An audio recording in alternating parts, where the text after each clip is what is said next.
Welcome one, welcome all. We are back with another NFL Millie Roundtable for week 2 this time. Week 1 was fun. Week 2, I hope, is better for me. Snyder, how did you fare in week 1 last week?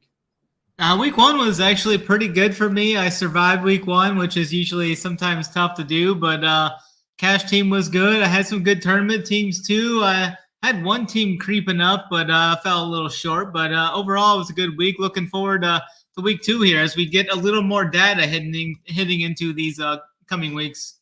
Yeah, 100%. It'll be important separating what's real and what's fake noise and stuff. So that's part of the fun of going into week 2.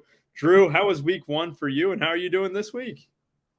Yeah, not as great. I think the off the wall plays that I tried to go for last week didn't pay off. It was a semi chalky slate. I guess everyone just knew for week 1, but I don't know. Eventually, one of these weeks you're going to take the counter side and it's going to pay off. So unfortunately, I'm going to have to take the counter side pretty strong again for week 2. But yeah, last week.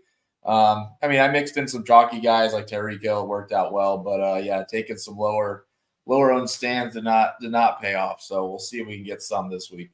Yeah, I hear that. My big miss was obviously Anthony Richardson. I said for every touchdown he scores, I will chug a beer during the show. Unfortunately, I am coaching some soccer, so I cannot drink yet. Next week, I will definitely fill in for the beers, though. I'll have 2 beers with Anthony Richardson's name on them. Hell, if he scores 3 touchdowns again this week, I'll do double the amount of beers. So let's go ahead and get in. We'll go game by game, guys. And like we have all the content on the site as well. Code NFL17, 17% off for life, all sports, not just NFL. But we got the playbook up. We got several premium articles. We got Big T, JBC, and Co. with a bunch of cores as well. So this should be a great time. And we'll go ahead and get started with our first game of the week.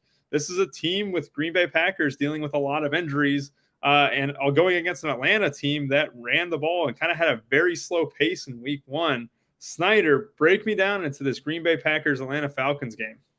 Yeah, this is a lower total here. Inside of a dome, though, there's always a chance it could kind of take off here. A lot of the chalk is going to be on A.J. Dillon for the running back side. Probably look at him for cash, but I think he's an easy cross-off for GPPs. I won't be going there. I do like going back to Jaden Reed. I played him some last week. He still had a cheap price tag, $3,400, 5 targets. He was close on a couple of them. I think he's got a chance to hit double-digit points here this time and definitely pay off that price. And then the chalk tight end, I think I'm going to play 2 tight ends this week. I'm going to cut it to 2. Tight end's always kind of a wasteland, so I'm going to play Luke Musgrave, and then I'm going to go up to Kelsey, which we'll hit on later. But Musgrave's definitely my cheap option there. And then you look at the Atlanta side there. You can make a case for Benji Robinson and Tyler Algier. I was kind of off of both. I was off of Benji preseason too. Didn't think he was deserving of that top 8 pick or whatever, because I thought they were going to give Algier some work. I mean, he proved himself last year. I think we're going to see that split there too. So as long as Robinson's price tag's up there, I'm going to keep away from him until he's a little lower in that 7K, upper 6K range. But he's definitely got the upside if you want to take some shots in tournaments and such. Yeah, absolutely. And it's a good point. Musgrave will probably be one of the more chalky options at tight end, if not the most high-owned tight end. And for good reason. He had ability at Oregon State. He did very well in his first game with a long touchdown or a long catch that could have been a touchdown, but he fell. Let's go ahead and bring it to Drew here. Drew, what are you doing with this Musgrave chalk? It's kind of similar to last week where we have a bunch of low-priced tight ends that are viable. Is Musgrave top in your chart? For tight ends, he is. Yeah, I think he's got the most upside for a cheap tight end on the slate. He's definitely going to be popular, but like we talked about in week 1, I tend to eat the chalk for the more chalky tight ends, mainly for position scarcity. I mean, there's certain tight ends. We talked about Kelsey from last year. The guys that kept fading Kelsey all year, they don't tend to win a lot of milli makers or much at all. So, Musgraves will be a guy I'll lean on for tomorrow. I do like the Kyle Pitts side. I think if you want to be contrarian and there's not a ton of correlation with one of these guys doing better, the other one does poorly because they're on different teams, obviously. But I think Pitts will be overlooked based on his price and with Musgrave getting a lot of popularity. But yeah, I think I'm right with Snyder. There's really 3 guys that I'm looking at. It's Musgrave, Dillon, and Pitts. And as far as like a tight end, obviously I would click Musgrave first for the salary savings, and you would pay up for some other wide receiver with a 30-point upside. So, yeah, Musgrave and Dillon are my top two to target from this game. Yeah, and it's a good point. And obviously, it's a gross game, but like you said, Snyder, in a dome, it could definitely have a little bit of potential. And the two chalk pieces make a lot of sense for the situations that they're in. We're missing personnel with Aaron Jones getting set to miss. It looks like we don't have official word on it just yet, but it looks like he's going to miss. Christian Watson probably will miss again. So, yeah, there's opportunity for these Packers to excel. I don't want to. It's not an official play, so I don't really want to, tout it as a free play or anything. But JBC did say that Atlanta could be his favorite bet of the week. There's your free little tip. I might have another one later on if we get another pick here during the show. But yeah, you guys hit the hammer. He's high on Ritter. He's high on Ritter, man. Yeah, he had stuff out earlier in the summer about Ritter. I forget what it was. So I think he's just going to be jamming Atlanta all season. He might. Oh, I'll tell you, I've growing up in Cincinnati and stuff. Desmond Ritter, UC guy. I bet on UC tonight. That's not working out for me, so maybe I should change it up. But we'll go ahead and move on to the next game here, and it's a good one. It is the Las Vegas Raiders versus the Buffalo Bills. Buffalo obviously facing the New York Jets last week. A lot of people have a negative impression because of how Josh Allen looked. Well, the Jets defense is going to do that with a lot of offenses, and no matter how good that offense is, the Jets defense might just be that elite. So I'm willing to throw that game in the waste bin. Snyder, are you with me? And am I delusional for going back to Buffalo here? No, I actually like Buffalo a lot this week. I'm going to have a ton of Buffalo stacks in my teams here. It was kind of weird how Buffalo was up at half, and then they just came out in the second half like asleep, and they weren't even trying. They thought they could just roll out and take over that Zach Wilson-led team. But I think they're going to come out with a chip on their shoulder this week. I expect Josh Allen to have a huge game here. Love Allen, love Diggs. I even I'll even play some doubles with Gabe Davis. I think we could see a spot where Gabe Davis has one of those games where he had last year. A couple of times last year, he had over 100 yards. That one game against the Steelers, he had 170 yards and 2 touchdowns. I don't know if he has that type of game, but I think I could see both of these pass catchers hitting the 100-yard mark and both getting a touchdown possible in this game. We saw that usage Diggs got last week, even with Sauce Gardner covering him up there. 13 targets, got 10 of them for 102 yards and a touchdown. Definitely will be on Diggs going forward. Probably a cash play too, Diggs and Allen there. Looking at the Raiders side, I know Devontae Adams is really underpriced on FanDuel. I'll probably look at him there. I could make a case for fading him, though. I know he caught 6 for 66 last week, but with the injury to Jacoby Myers being out, I think that's their only real pass catcher. I could see the Bills just selling out to stop him and making Jimmy G and the Raiders beat him somewhere else. So, and then I think Josh Jacobs is going to get some ownership as well. That's fine if you want to go. I don't know if I'm going to get there or not. He was good last year for quite a while, but 7,100 on the road as a dog. I think I'll be off of him. Probably have James Cook in the pool again, though. I've been high on him all offseason into the season. He had 10 points last week. I could see him doing that, 10 to 15, maybe even 20 or so, but definitely high on this Bills team this weekend. Yeah, it's good to hear. That's a good point. I forgot to bring it up. Jacoby Myers is out. So a lot of people are saying Hunter Renfrow. I don't think Hunter Renfrow will take that same role as Jacoby Myers. So it'll be worth seeing who is going to be listed as the starter next to Devontae Adams. Obviously, they invested high draft capital in Michael Mayer. But it's an interesting game. And Drew, what are you doing with this one here? Yeah, I think there's a couple of key points for me here. So, for one, this isn't a game. I think the spread's too big for me to really want to run it back. I mean, unless you're throwing in 150 and you want to mix and match, almost like a game stack, that'd be probably pretty contrarian. I think you take the Buffalo side here pretty heavy, and you assume they run it up. So, to that same point, I think Jacobs is going to be way too popular for the game script. And if you disagree, if you think the 10-point spread is too far, then obviously Josh Jacobs can run it up. If they keep it close, he can keep running it. But if it's going to be a 10-point spread, they get up 10 points in the first half, Jacobs isn't going to be the guy. So I think Jacobs is going to be some pretty bad chalk for tomorrow. I'm going to lean on the Buffalo side. So Steph Diggs like that, he's going to be popular for good reason. The volume is there, and you pair him right there with Josh Allen. So those are really the two key pieces for me. Like I said, Devontae Adams, this would be the good game script for him. if they got to chuck it and the volume's going to go towards Adams anyways. I mean, it goes to Adams regardless of who's on the field. So, for me, I think just focus on the Buffalo side, and then just wanted to point that out on Josh Jacobs. So that's my take on Jacobs. I think if you got to be careful. I mean, like you could, take a stack and say run it back with one opposing player and you get Josh Jacobs in there. It makes no sense. So just be careful of what you run back and what the game script looks like. For me, I think Diggs, Allen, they get up, they get some points. Devontae Adams could be the guy that you run it back with. Jacobs isn't that guy for me. Yeah, that's a good point. I mean, Jacobs obviously coming off a nuclear year last year, but struggled last week to get going. Obviously, Denver's defense is going to be a little bit more tougher than the Buffalo Bills defense, but it is worth monitoring. You will also look at Jimmy G's target last game, right? Jimmy G threw the ball 26 times. Jacoby Myers, 10 targets. Devontae Adams, 9. And our guy, Parabay DFS, he said that DeAndre Carter should be the one who slides along Devontae Adams. To me, that makes the DeAndre Carter a much better play than Hunter Renfrow. Yeah. Renfrow last week, obviously, situations change, right? Obviously, we know that Jacoby Myers is out. Jacoby Myers isn't a huge body wide receiver. However, he's not going to line up on the outside a ton, right?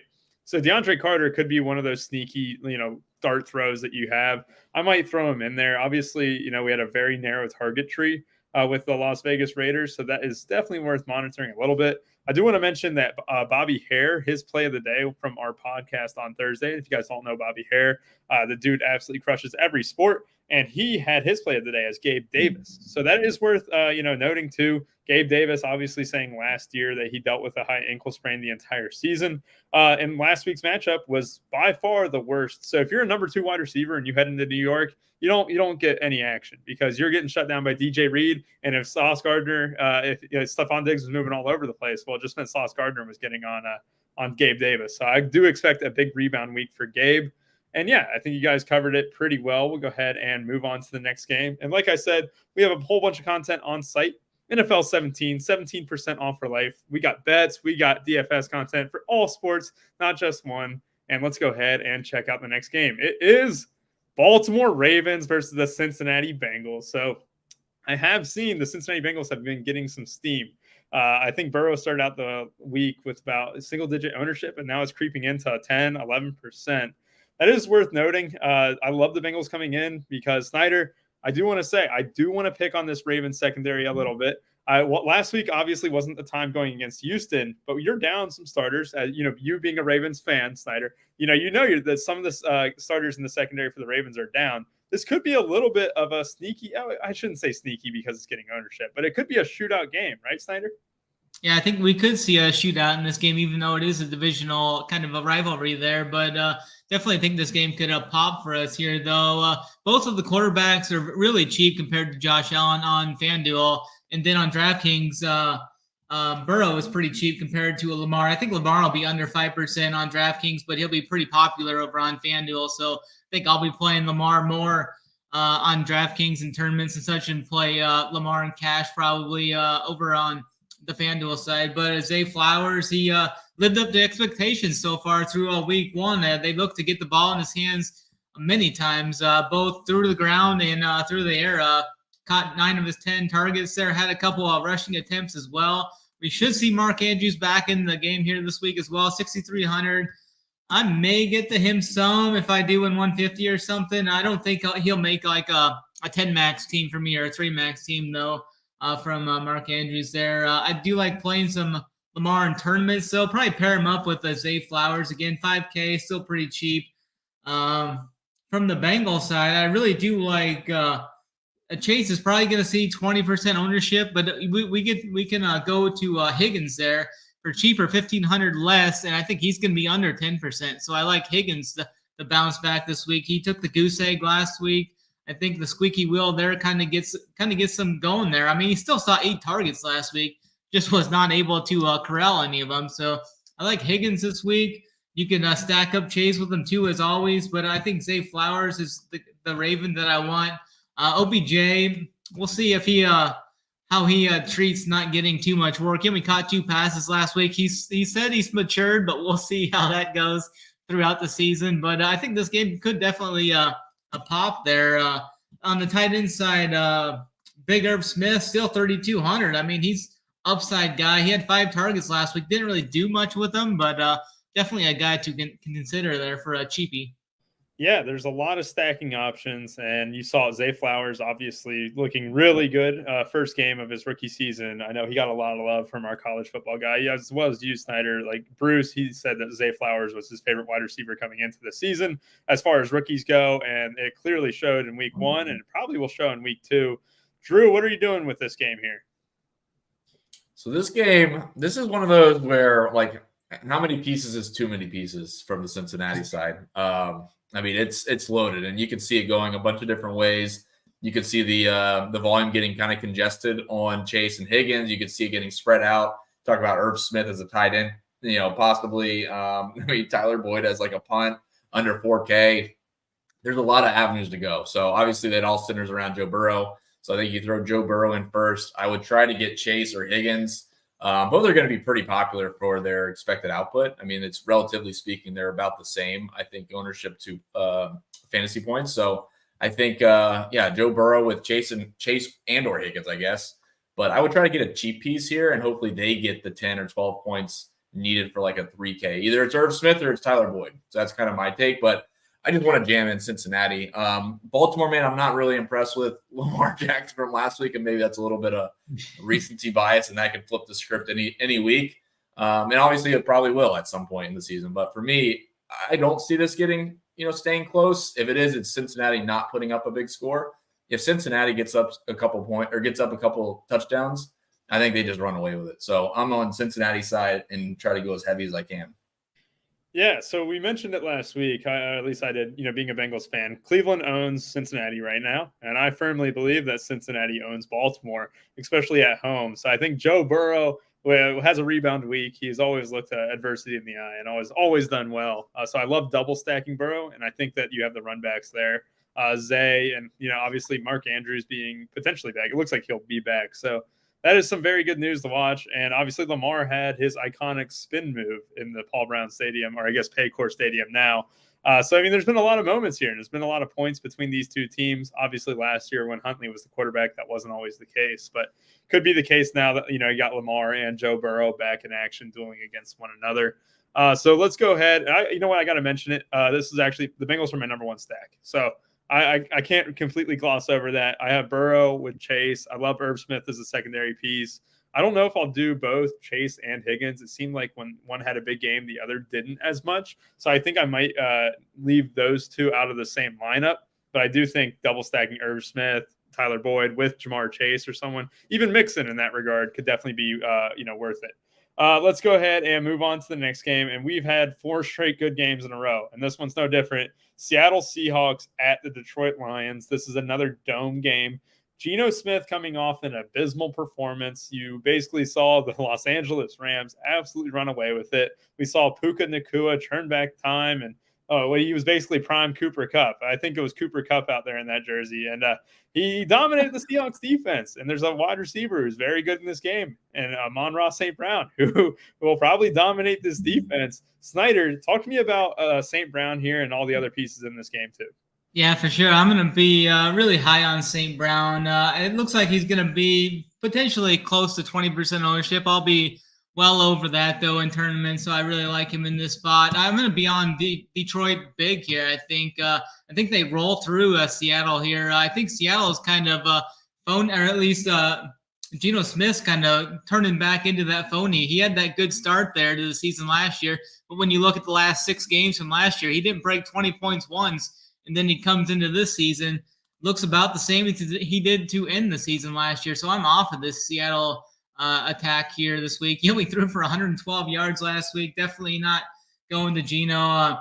It looks like the way to kind of get different with this Lions stack is actually playing Jared Goff. It looks like a lot of people are just going to play St. Brown as a one-off. So I think we're going to get Goff at around 3 to 4% ownership. So I'm going to stack Goff up with St. Brown. I think David Montgomery is going to be – he's one of those chalk cash running backs that you could look to fade in tournaments. I'll probably be maybe around the field on him. But I like going to Jahmyr Gibbs, actually, at like a third the ownership of him. I think we see Gibbs do more this week. I know that the media and everyone's kind of getting on the coach there.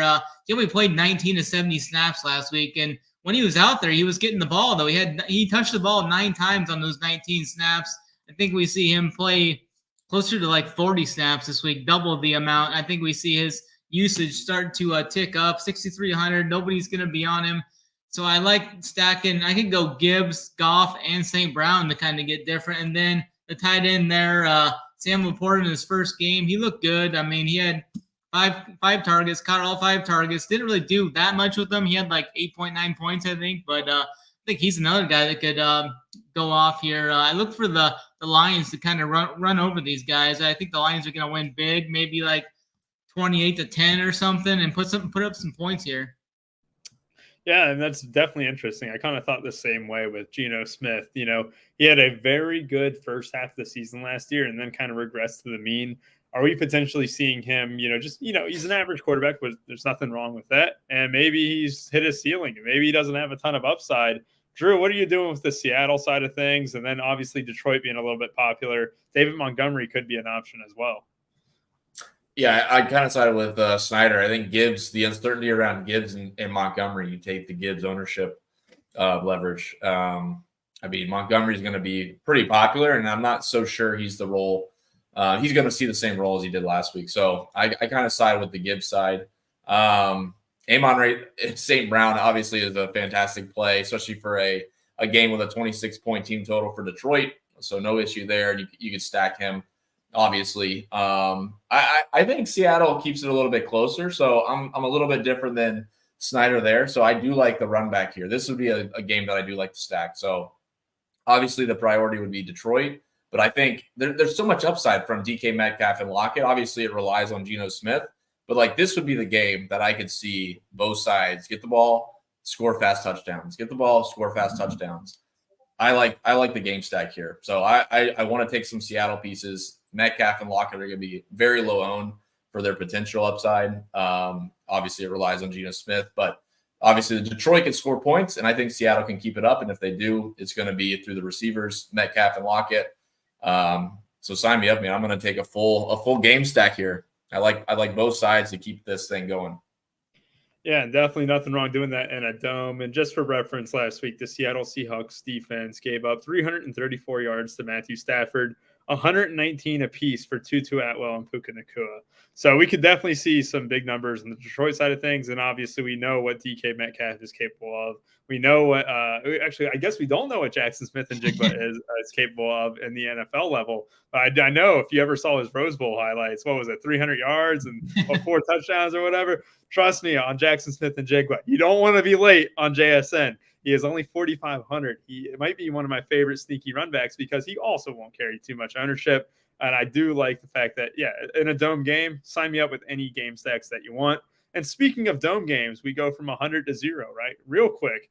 I'll say this, Snyder, you were having it as potentially a little bit sneaky, some good value, some good plays. It is the Indianapolis Colts versus the Houston Texans. This is one where I obviously ate a little bit of crow fading Anthony Richardson, his 21 piece. He did school me, and I'll say it, but hey, I don't think I'm playing him again this week. His price rose. In fairness, there's a lot of stacking options, with Burrow, with Herbert, only about 600, 700 off with real clear stacking options. But Anthony Richardson might be popular against Snyder. He did get tackled inside the 5 and did not score on that same drive. He could have put up a 27, 28 piece on me, and I would have just sat here looking even more like an idiot. Yeah, I ended up playing Richardson in cash last week, and a couple of 3 maxes. Did all right. I don't think I'm going to go back to him this week, though. It's possible, but I just don't think I'm going to go right back to him. He did good last week, 21 points. I do like some of the value, though, in this game, most certainly from the Texans side. I think Dameon Pierce could have a solid game here. He's cheap across the sides.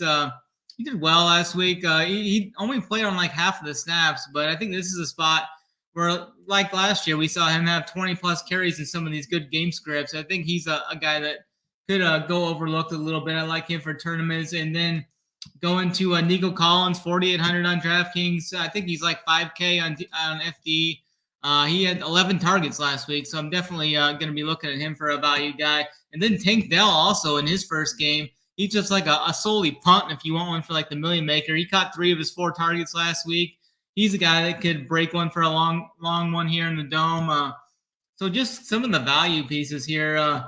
Maybe I've been watching Josh Downs a little bit. He had 7 targets last week. Didn't really do much. Only caught 3 of them, but he's a guy with some upside also at 3,400 if you want to throw in another 2% of him in your million maker builds or something like that.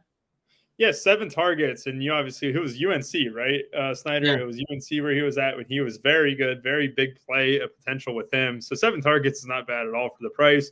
Darren, you were absolutely right. I do remember Richardson ripping him last week, and I won't hide from it. If I make a bad call, you can absolutely call me out on it, and I'll try and have a few more good ones later on this season. Drew, tell me here a little bit about the Houston side of the ball. Obviously, we had Snyder kind of going into some, Tank Dell. I know I've seen a little bit of steam. A lot of best ball people were really high on Tank Dell coming into the season. You also have Dameon Pierce, 5,600, who's probably the most clear play from the Texans side of things this week. Yeah, I think Schultz is going to be a popular tight end as well. You could definitely play Pierce. I'm not so sold on any piece of this game, to be quite honest. I think it hasn't shown me a lot of volume, and honestly, with the team total, this isn't one of my hot spots on my sheet. So, not super excited here. If anything, I'd probably play a defense, to be honest. I don't think these defenses are going to be standing out for most people in chalkier builds. So I'll probably lean on defenses, surprisingly enough. To Snyder's point, yeah, I would, if anything, I would pick out like a value piece out of this game, and hopefully they hit value. It's just like less risky and probably less evident than getting a value piece in the Detroit game or something like that. So yeah, I'm pretty low on this game overall. And honestly, in most of my stuff, I've just looked at the defenses and just assumed this game's going to be low scoring with a few turnovers. So yeah, no real connection pieces. It would be Schultz as probably like a piece you could throw in there. Dameon Pierce, I get it. I'm not really high on Tank Dell even at 3,200, but yeah, for me, man, I think this is a spot I would probably throw a defense in, and hopefully I can get 15 points. That'd be ideal. I do like that. The Houston Texans defense on FanDuel, they're near min price, so I do really like them over there. That's a great shout, because I was just about to go into this spiel about defenses, because last week we obviously had the Commanders at 2,800, and it was a hot topic, and the Packers actually ended up outperforming. We also had the Jaguars do pretty well, but the Commanders were on a lot of I think 2 of the 3 teams that ended up shipping $1 million last week on DraftKings, or chopping $1 million. I know that the one was 561K or whatever.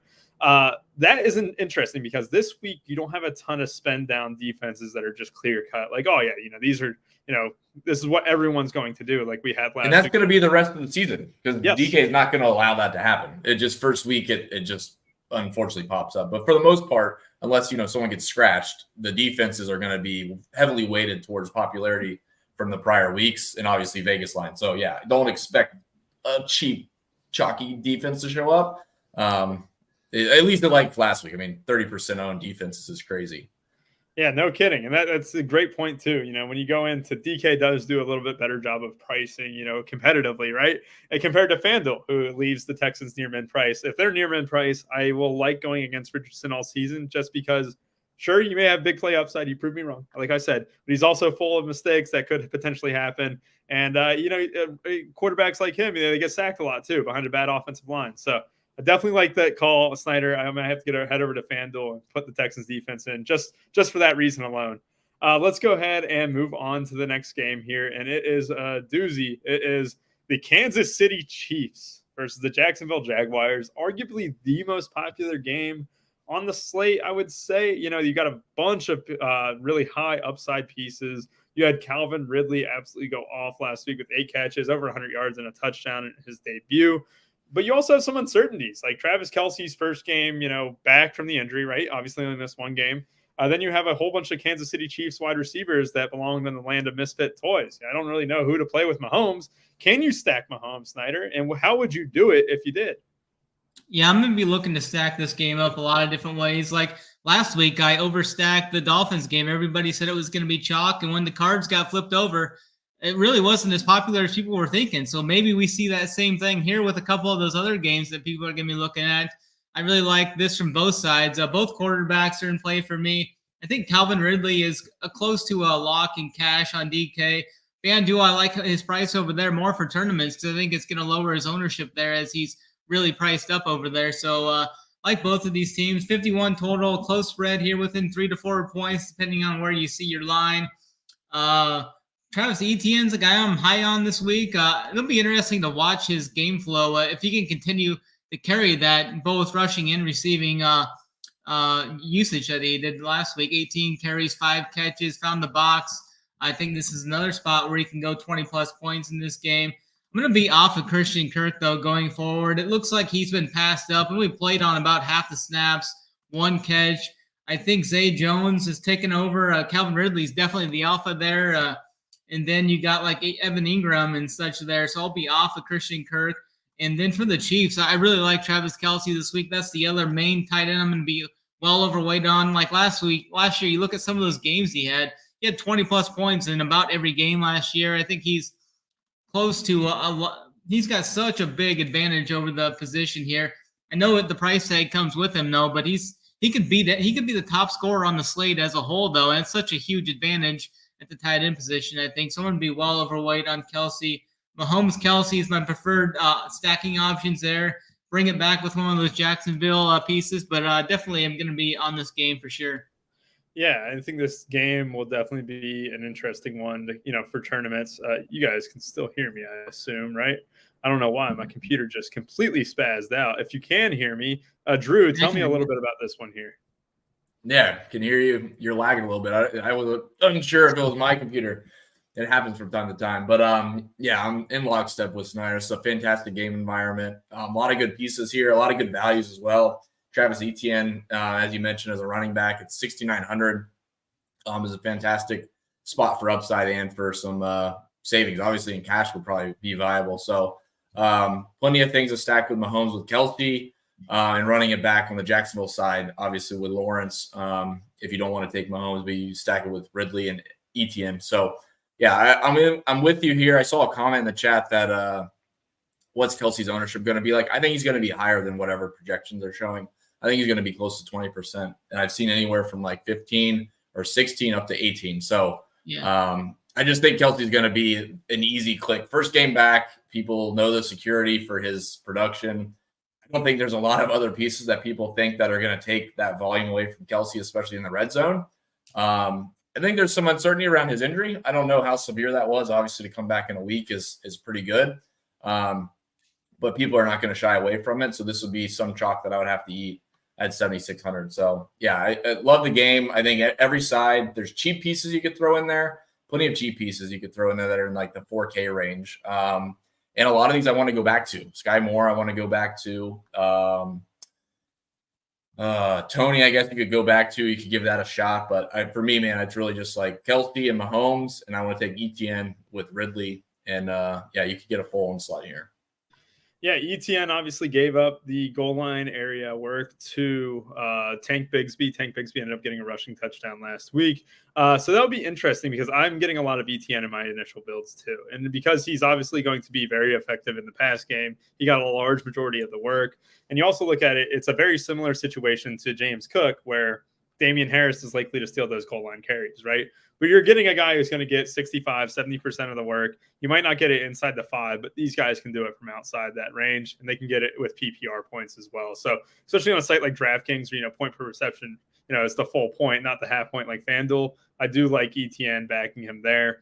I'm with you guys. Like, I think Mahomes comes in really low owned too. And I know that maybe it catches a little bit of steam, with Kelce maybe rising a little bit. I'm with you. I think people love to spend up for the stud tight end. And it's been that way, including in best ball. No one wanted to draft these late tight ends until it got cool and they moved up the leaderboard and stuff. Oh, damn. No, but it was just really nice to, you can just spend up on a tight end. You don't have to worry about it. And a lot of people treat it that way, especially in a high total game. So I can absolutely see that. Kelce won't be on a snap count. I haven't seen anything like that. If he's playing, I'm assuming he's getting a full workload. So zero worry on that front. And at least in my eyes, if I'm wrong, like I said, he can dunk on me later. And I think he was close last week. Like when he was going to play on the Thursday night game, I think he was close, but it was so close to the Thursday game. They just, took precaution to rest the extra week and a half. So I'll be optimistic and say he was probably good for that Sunday, but because it was a Thursday game, they took the precaution to get him ready for the rest of the season. So I think he'd be fine. Yeah, you don't twerk in practice unless you're completely fine. That's where I'm at right now. Let's move on. He's crazy though. Hey, you know what? How did we go without mentioning Taylor Swift? All right, that's the mention that we'll give her. Chicago Bears at the Tampa Bay Bucks. Really, it's a gross game. I can't really sell any part of this outside of the fact that Justin Fields could run 2 80-yard rushes and break the slate. But I don't really love the stacking options. Obviously, Baker Mayfield and the Bucks did halfway decent on Sunday last week. But this is a different matchup, and I don't really know if I want to go back to it. Snyder, talk to me about this one. Yeah, I don't really have too much conviction on this game as a whole. I mean, you could go back to Rachaad White, I think, if you want. I think some people are going to go there. He had decent usage last week. He had like 20 touches, I believe, just only scored like 7 points. So, I think you could go there. I'm actually on the Chicago side from a betting aspect. I think they kind of bounce back here, but really no one sticks out to me from that team as a guy I really want to invest in. I mean, maybe Cole Kmet for a cheap tight end if you want 4,400. He had 7 targets last week. From the running back side, I don't see myself going to anyone besides potentially some Rachaad White.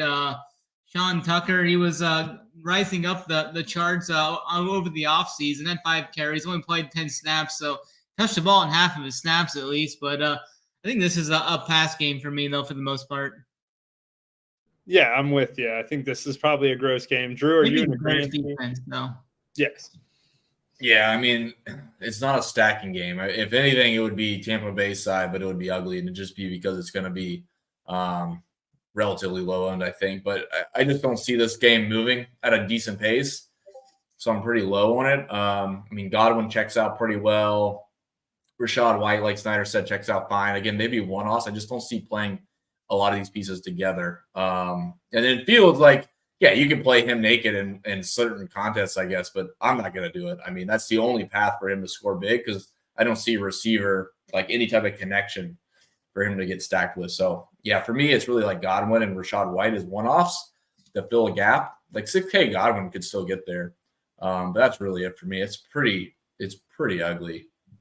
Yeah, and I'm with you guys here. I do want to mention Rachaad White. He is going to get a ton of the work. Obviously, 17 catches last week. Only two targets. That's large part because of Baker Mayfield. He's not a check down king like, the GOAT that Tom Brady is. So don't expect a ton of Rachaad White work in terms of, in the passing game, as much as that we have been accustomed to seeing these Tampa Bay running backs get. But I do think, with just the sheer volume alone, he's going to make for a good play at 5.5K. I wasn't on him all offseason, but absolutely see the pricing here, why you'd want to play Rachaad White here. At home, is Tampa Bay even favored in this one? I didn't even check. They are by like a point. There you go. You got a home favorite running back with the majority of the work as, 5,500. I guess I can't hate on it no matter how hard I would try. Now let's get to an interesting one. And we also have a running back here that I really want to go on a tangent about. And you know how my tangents go. I'm 0 for 1. Richardson obviously owning me last week. But I do want to talk about the Chargers because we have a clear passing funnel going against the Tennessee Titans. The Titans obviously, shut down Jamal Williams last week. But obviously the Saints ended up doing halfway decent for the most part. And it was a very I guess they didn't really do halfway decent, only scoring 16 points. But it was a very weird game in terms of snap count for Derrick Henry and Tyjae Spears. Tyjae Spears ended up out-snapping Derrick Henry, but when Henry was in, he was getting used a lot more. And then there was also the fact that Eckler is going to be out for this game as well, which creates a very interesting running back situation dynamic here in Los Angeles. Joshua Kelly will likely be the one who steps up and gets the start. However, I don't think he's going to get 70% of the work like some sites are projecting, even our own site. I think that this is going to be a much closer 50-50 split with Isaiah Spiller, and that's my big stand. I'll let you guys talk about this game, and I'll kind of loop back on this conversation. But Snyder, we'll go ahead and lead into the fact that with Eckler out, how much Kelly are you interested in at this moment? Yeah, I think he's a cash lock and then a fade for me in tournaments. So I think I'll be off him in tournaments. So like you said, Tennessee's got a good front seven. They shut down Williams last week. I don't think Kelly's got that much upside, but he's a guy that's going to see all the volume. He makes perfect sense for cash games and such. So play him there if you want. At least that's what I'm going to do. I'm going to be off him for tournaments. And then, like you said, this Tennessee defense has been a pass funnel over the years. So I could play some Justin Herbert with both Keenan Allen and Mike Williams. I think Keenan Allen's going to see a ton of usage here without Austin Eckler in the game here. I think we see Keenan Allen have one of those 14 target games like we saw last year when Eckler was out. So I think Allen's going to see a big usage spike here. And then Mike Williams is always in play for tournaments there. Last week, he didn't do much.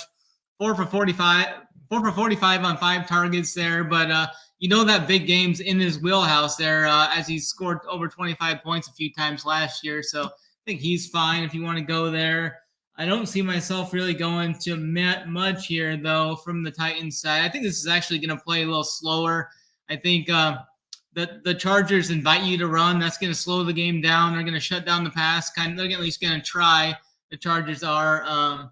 So I think we see some Derrick Henry and Tajay Spears. Last week they split snaps, like you said. But I think this is a spot where we could see the big dog kind of get rolling here. So I think he's fine for tournaments and such.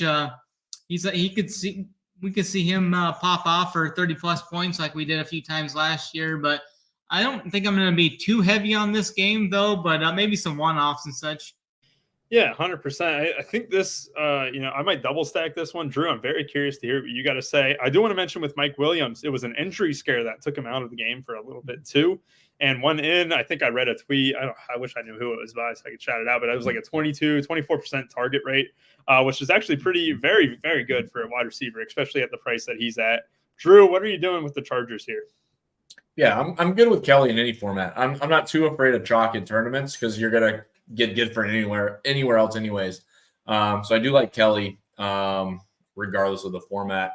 The place I'll probably get different is I'll play Mike Williams over Keenan Allen. I think, all things considered from a price standpoint and projection standpoint, Keenan Allen's going to be well over-owned. I think he's going to be double the ownership of Mike Williams. So you take that side with the Mike Williams, especially if you're playing Josh Kelly. Obviously, Allen and Kelly together would be a pretty bad start, I think, to some builds. So Kelly and Mike Williams for me. The other side, I think you could play Chig from Tennessee. I think his ownership's around 10% in Sabre. I assume that's going to be a little bit higher because he's so cheap for a tight end. But he could definitely get some production at 3,300. So Chig and Konkwa, I don't know how to pronounce his last name, but for me, I think the chalky pieces on the Chargers are good. I'll fade Allen in this spot. But yeah, Kelly and Williams, and I think Chig is probably the run back that I would play. And I would probably play him in some one-offs as well if I want to. But yeah, it's really just Kelly and Mike Williams. Allen's fine. I just kind of want to take a stand, and I think Allen's going to be severely over-owned versus what Mike Williams could do in certain game environments. Yeah, that's a good point. And Chico Okonkwo, I actually did not see he was going to be a top 5 owned tight end on this slate. So that's actually pretty interesting. Obviously, some big play upside with him, as we saw last year on a limited touch per basis. So I'll go on my spiel now. I think Isaiah Spiller at 4K is worth a tournament stat. And I'm going to do this in one of my 5-5-5 teams tomorrow. I'm going to play Spiller in my team. He is more of a pass catcher in that offense. He is going to play I wouldn't say the third down role or anything, but they'll alternate drives. And it was very, very close, that RB2 battle in Los Angeles. It was very close to see who was going to win that role. Obviously, Kelly did really well. The Chargers offensive line did a great job blocking for him in week 1. But I think you'll see Isaiah Spiller get a ton of work tomorrow. And he's going to be one of my low-owned guys who might sprinkle in with a Herbert stack or something like that. It gets me different. A 4K running back, min price. If I get double digits at all, I'll be thrilled. And I think he could be a little bit more involved in the pass game. Like I said, I'm doing it 5% out of 20 teams in the 5-5-5. I'm just doing, one little drop, see where it takes me, because I'll put my money where my mouth is. And Spiller's going to be where that is. I've done it in best ball all season. He's my guy. Now we'll go ahead and move on. 4K flat, right? 4K flat, yep. Yeah, I actually like that quite a bit because looking at what Kelly did last year, he only caught one pass a few times in the games he was in there. Was like 2 to 4 yards per carry on average. So I think that's a really good gem that could pop there. That's a good find there. Did you have him anti-stack with anybody? Are you going to play him when you're not playing Kelly, or you don't really care, you're viewing him as a different supplemental piece? I think it would be very much correlated in terms of I would max one Los Angeles Charger running back. Okay. Yeah. I think it would be one or the other does well. And especially with the Titans, defense obviously being very stout against the run, it's more of a banking on that Spiller is going to be the pass catcher. Maybe, and we saw how many catches that Eckler had last week. We saw how much the offense didn't really throw the ball downfield. Obviously, that might have been by design with Miami's defense, the way it was set up.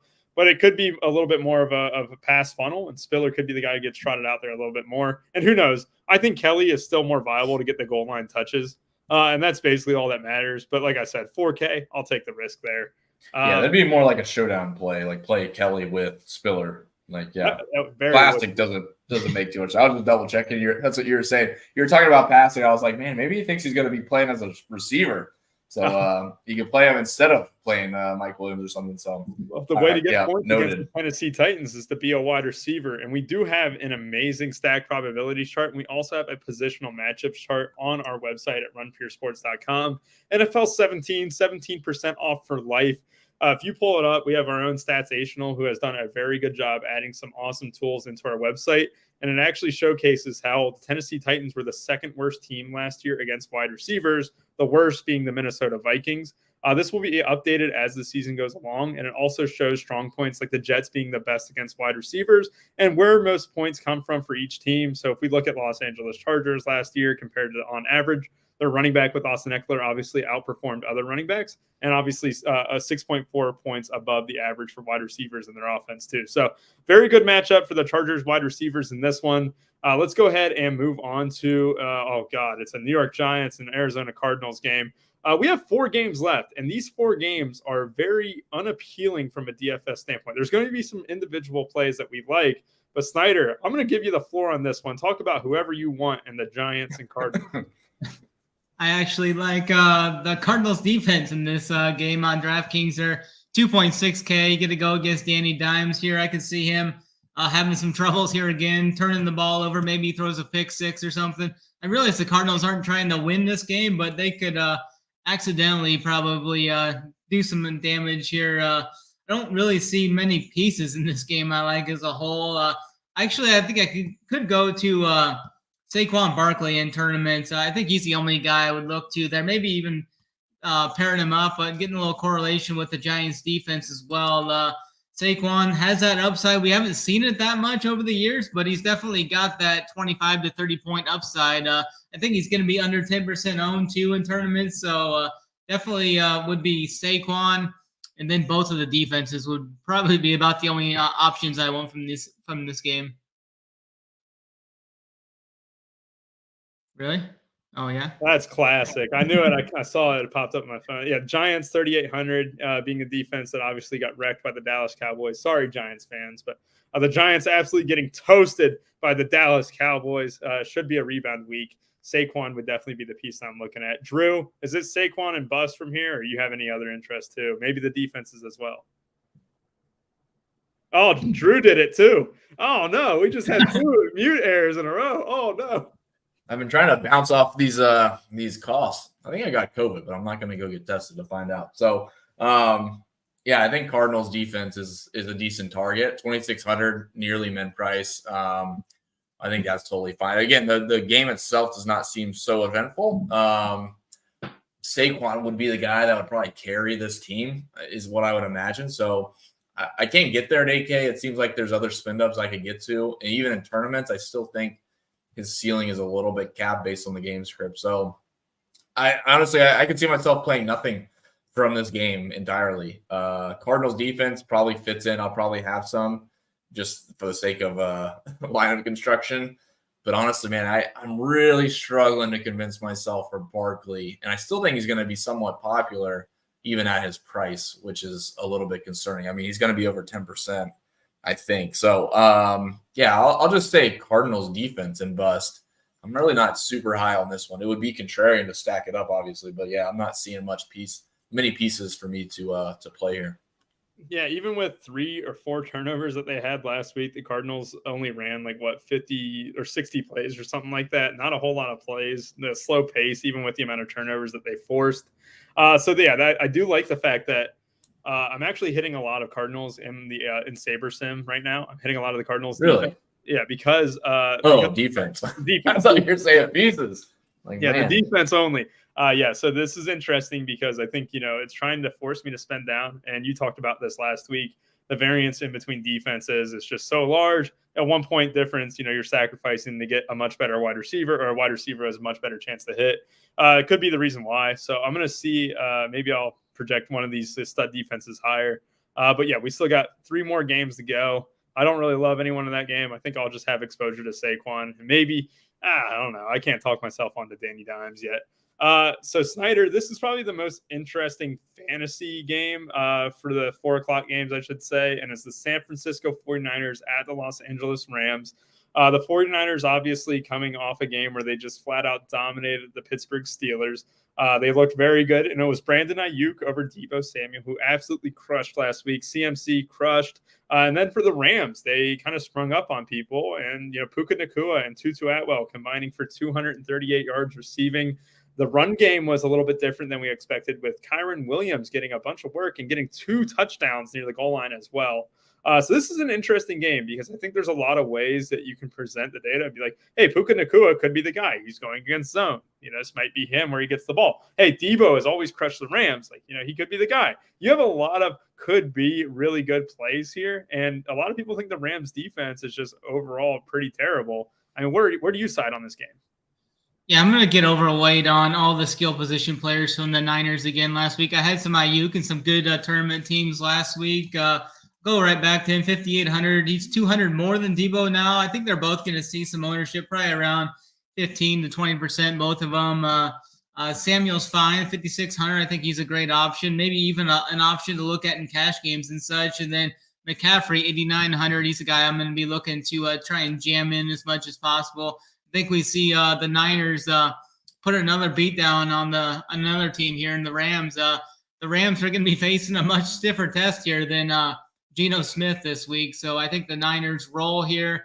I like everything on the Niners side. McCaffrey, Deebo, Ayuk. I like playing Brock Purdy with them as well. I like the price tag on Purdy. He allows you to spend up other places. 5,700 for Brock Purdy.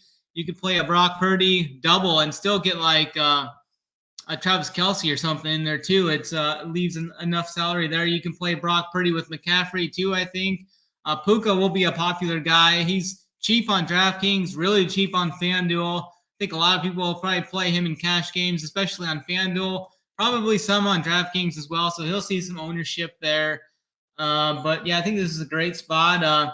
George Kittle is probably going to go a little owned. I think he's going to be like maybe 1 to 3% ownership here. 3 catches, 19 yards last week. He's always liable to nuke here for 20-plus points, so he's a good way to kind of get different with some of these stacks and such. So I really think the Niners are going to roll again, though, so I want exposure to their team. All right, we have our guy GC Samurai here saying Deebo equals zone buster, Rams D equals zone D. And he says, quote, do the math. Well, do the math for me, Drew. Are you on Deebo this week? Are we playing the flop leg after last week's disappointment? Yeah, I think Snyder's right on. You jam in a lot of these San Francisco pieces that you played last week. You play them again this week. They all grade out really well, and they're all really cheap, honestly. Besides McCaffrey at 9K almost on DK, who I still want to play, which was, to a similar point of Saquon in the last game. I mean, 8,900 versus 8K Saquon. I like McCaffrey's game script here quite a bit, and his volume is very trusted for this team. So Ayuk, Samuel with Brock Purdy, I think is a fantastic stack. The other side, yeah, Puka's fine. He's going to be pretty popular, but I don't mind it. I think 4,900 for him is still okay. I struggle with George Kittle. I think he's a little bit expensive to kind of punt as like maybe like the upside play is there. I get it. But 5,300, I think there's some other plays that have similar ceilings that are going to be cheaper.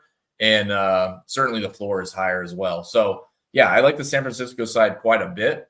Yeah, it's kind of figuring out who do you want to run it back with. And that's kind of the tough part because I do want to have a piece coming back. But, yeah, Samuel, Ayuk with Purdy, it's fantastic. If you want to play McCaffrey with one of the receivers and don't stack it with Purdy, that's totally fine as well. Yeah, 100%. And this is where the Purdy price being 5,700, where normally I wouldn't be like, you have all these good quarterbacks around him, right? You have Joe Burrow, you have Justin Herbert, you have Lamar Jackson, you have Patrick Mahomes, blah, blah, blah. But then you have Brock Purdy's only 5,700. You can easily double stack him or just stack him once if that's what you prefer. I mentioned this in the podcast just a few days ago. Purdy at 5,700 is really soft. And yeah, Mr. Patrick Rice, you're absolutely right when you say, yeah, it almost feels like it. I don't think it is. Obviously not in the milli maker, I should say, because of the reason, obviously, you need the top scorer, right? And Purdy can obviously be capable of that, but we don't want to just jam 20, say you're doing 20 teams. You don't want to just jam 20 Purdy teams. We want that diversification, hopefully spread around the builds a little bit. Hopefully we can find the nuts. As we know, the Millie Maker takes a little bit of luck. Unless you're me, if I win, then it's all skill. So let's go ahead and move on to the really weird game. It's the Dallas Cowboys versus the New York Jets. And it's weird to me because it's going to be on primetime, and we're obviously missing Aaron Rodgers. The Jets are with Zach Wilson, which is just the Dallas Cowboys are coming off an absolute beatdown of the New York Giants where they won by 40. This is two defenses who are very high on themselves, and rightfully they should be. The Cowboys D was one of the top scoring defenses all of last season, and they started right where they left off, basically. So I want to kind of figure out when we're looking at the Cowboys defense is obviously they're being priced pretty high, but are they still a great play, Snyder? I mean, it's Zach Wilson after all, and this Jets offense didn't really show any life. I mean, kind of gifted, a win last week by Josh Allen's turnovers, and that's because the Jets defense is very good too.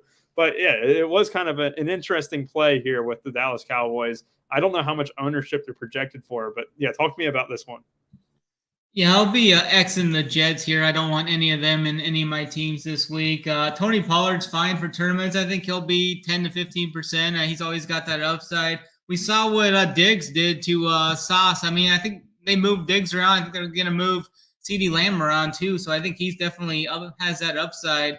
And he's going to come in, probably 3 to 5% ownership, I think, on CeeDee Lamb. So he's a great option. Dak's cheap too. That's a good Millie Maker stack that could go off.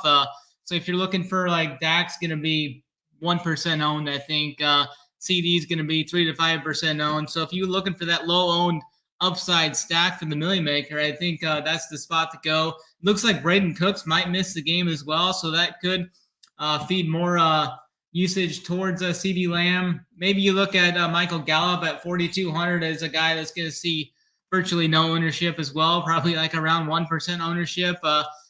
He didn't really show the upside last year. They did a couple years ago coming back from that injury, but it's pretty much just some one-offs here. Maybe a Dak Lamb stack. You could even go Dak, Lamb, Pollard if you think the Cowboys put one on them here and they all get in the box, but not too much excitement for me here. I was going to pay up for a defense, so I think it would be the Cowboys defense here against Zach Wilson. 4K, I usually don't go up that high, but I could make the exception here, I think, against Zach Wilson on the road. Yeah, I'm with you here. Obviously, wide receivers going against the Jets are tough, but if there's anyone who moves around as much as Lamb, as we saw with Diggs last week, it would make a little bit more sense for Lamb to actually hold his floor that he has shown us. Drew, you have any interest in this one outside the defenses potentially? I think it'd just be one-offs, which is kind of weird to say. The team total is really not awful, and I'm confused a little bit of why the ownership is so low across all the pieces. So the stack on the Dallas side would actually be really low owned for tomorrow. So that's piquing my interest a little bit. The more I look at it, obviously CeeDee Lamb would be the guy I would target. Dak Prescott's not getting a lot of ownership. Tony Pollard's not getting a lot of ownership relative to his output. So I think if you want to stack the Dallas side, it would be probably one of the lowest owned stacks for a team total over 21 or 22 points, right? So I don't think I'm going to pay up for a Cowboys defense tomorrow. I think there's some other defenses I want to target that are cheaper because I want the upside skill positions. But yeah, I think there's one-offs obviously to play. CeeDee Lamb, Pollard is fine. But yeah, when I look at it, it's the stack is going to be low owned. I'm probably going to sprinkle in a few, and hopefully this goes off a little bit hotter than Vegas anticipates, which is interesting. I don't typically do that, but it's a little off the board to see a 24-point team total, man, that the stack is going to be 4% owned. Yeah, I think it's the public perception of the Jets defense being really good because they obviously are. But you saw Dallas, score 40 points last week, and really none of the skill players outside Tony Pollard did anything at all. And that might have a little bit of that recency bias to it, right? A lot of people overreact to week one. I do want to mention Jake Ferguson. I always talked about him. I always joke about him. I'm his number one fan this season. He had a lot of looks last week, 3.3K, not the worst if you want to pivot off the chalkier tight ends in that range.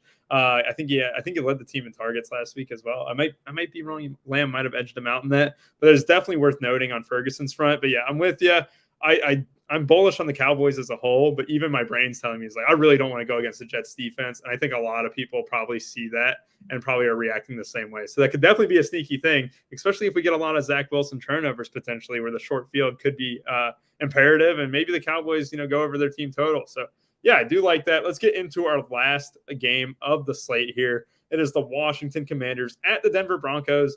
This is one where Jerry Jeudy's likely back. It looks like he's going to play on Sunday. And we also have Greg Dulcich being out, which means Adam Troutman, after getting 5 targets last week, becomes the clear consensus number 1 tight end in Denver now. And then as Washington goes, it was a rough start last week, but they got going in the second half. Snyder, what are you doing with this one? Do you see much value in it? I don't think I'm going to play anyone from this game, honestly. I think this is going to be a very slow slog type game. Both of these defenses are pretty good.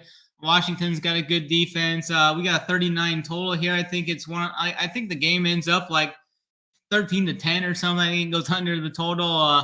Not much here for me. Russell Wilson still isn't good. You look at the running backs here. It looks like Javonte Williams and Sam P. Ryan pretty much split snaps right down the middle, 50-50.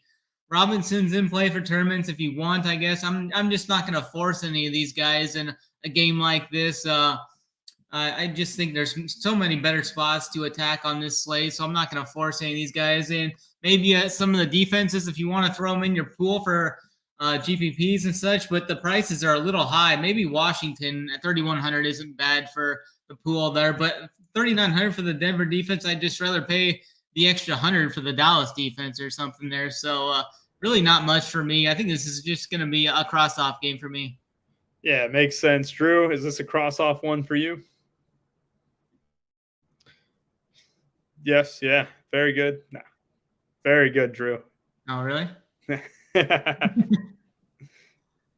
Are you still on mute, Drew? I didn't mean to. You're on mute. Oh, you guys got to say something. Shit, I thought you were just agreeing with me. Otherwise, I was like, "Fuck, maybe this guy's out." No, my only play was Troutman. And then you guys were like sarcastically agreeing. I was like, "Fuck," but was he out? No. So Troutman, Troutman's the only guy that I have interest in. I'm pretty low on this game overall. Not very exciting. Yeah, Troutman obviously getting presumably getting a usage bump with Greg Dulcich getting sidelined. So maybe he would be a guy here who gets a little bit of a bump. Maybe the 5 targets go to 7, 8. They're all going to be short yardage. Maybe he flukes into a touchdown. I don't mind mixing it up down there in the low price tight ends. I can't let you guys go without giving me a play of the day. So let's go ahead and give our plays of the day here. Like I said, it cannot be overly chalky, but I will allow Ja'Marr Chase today because that is mine. So as long as we don't go over the ownership expected for Ja'Marr Chase, then I'll allow it. Snyder, give me your play of the day here for tomorrow's slate here on the Millie Maker side of things. Let me find a guy here. I'm gonna go with T. Higgins. I think he's gonna be under close to like 5 to 8% ownership. I think he's the guy that kind of breaks through. He does something with the targets this week. I like him to pay off his price.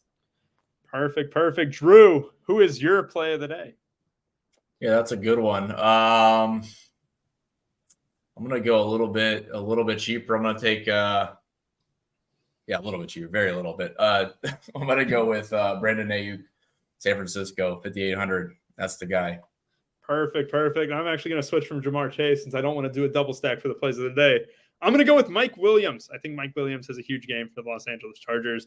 I think we have our plays of the day is T. Higgins, and it is Brandon Ayuk, and it is Mike Williams. Everyone have a great rest of your day, and good luck in the Millie. If I don't win it, if Snyder doesn't win it, if Drew doesn't win it, then we hope you win it. We'll definitely prioritize ourselves there. No, but everyone have a great rest of y'all's day.